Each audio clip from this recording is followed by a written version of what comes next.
మార్చి 21 కొరకు CH Spurgeon గారు వ్రాసిన ధ్యానం చదువుతున్నాను, వినండి.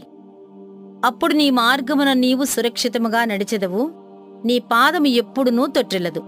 సామెతలు 3వ అధ్యాయం 23వ వచనం. ఈ వాక్యంలో ఉన్న అర్థం ఏమిటంటే, మనం గాని జ్ఞానం అనే మార్గాన్ని, పరిశుద్ధత అనే మార్గాన్ని వెంబడిస్తే అందులోంచి తప్పిపోకుండా మనం భద్రపరచబడతామన్నమాట. పగటిపూట రాజమార్గం గుండా ప్రయాణం చేసేవారికి రాజు కాపుదల ఉంటుంది. ప్రతి ఒక్కరికీ వారి జీవితంలో దేవుని పిలుపు అనే రాజమార్గం ఉంటుంది. దైవ భయంలో దాని వెంబడిస్తూ శ్రద్ధాభక్తులతో దానిలో సాగిపోయేటప్పుడు ఆయన సమస్త కీడుల నుండి, దుష్టత్వం నుండి మనలను కాపాడుతాడు. మనం సకల భోగాలు కలిగి ఆ రాజమార్గం అనే దేవుని పిలుపులో ప్రయాణం చెయ్యలేకపోవచ్చుగాని సురక్షితంగా ప్రయాణం చేస్తాం. యవ్వనస్తులా పరుగులు పెట్టలేకపోవచ్చుగాని మంచి మనుషులా నడుస్తూ వెళ్తాం. గొప్ప ప్రమాదం మనలోనే ఉంది. విచారకరమైన విషయం ఏమిటంటే, మన బలహీన పాదాలు మనలను తొట్టిల్లు చేస్తాయి.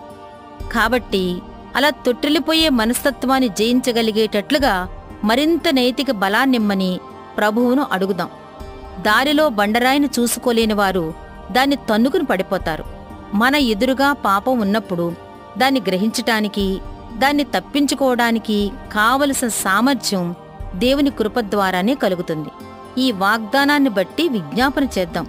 తాను ఎన్నుకున్న వారిని ఎత్తుపట్టుకున్న వానిలో మనం విశ్వాసముంచుదాం. అయ్యో, మన స్వంత నిర్లక్ష్యమే మన ప్రథమ శత్రువు.